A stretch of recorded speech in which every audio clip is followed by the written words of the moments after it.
পাকিস্তানের সন্ত্রাসের বিরুদ্ধেই ভারতের অপারেশন সিন্দুর অভিযান। দেশের বিভিন্ন শহরের সমস্ত ফ্লাইট বাতিল করেছে ভারতীয় বিমান সংস্থাগুলো। জম্মু কাশ্মীর এবং পঞ্জাবের বিভিন্ন স্কুল কলেজ বন্ধ। পিছিয়ে গেল পরীক্ষা, শুনশান রাস্তাঘাট। 72 ঘন্টার জন্য সীমান্তবর্তী জেলাগুলিতে স্কুল কলেজ বন্ধ রাখার নির্দেশ।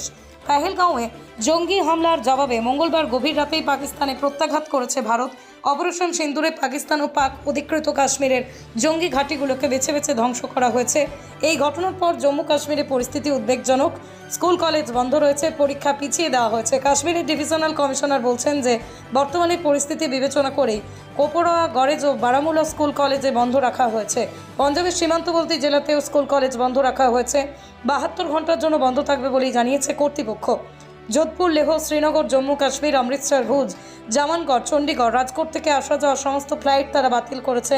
অন্যদিকে স্পাইটসও বর্তমান পরিস্থিতির কারণে ধর্মশালা, লেহ, জম্মু, শ্রীনগর, অমৃতসর সহ উত্তর ভারতের বেশ কিছু অংশে তাদের পরিষেবা পরবর্তী নির্দেশ না দেওয়া পর্যন্ত বন্ধ করেছে।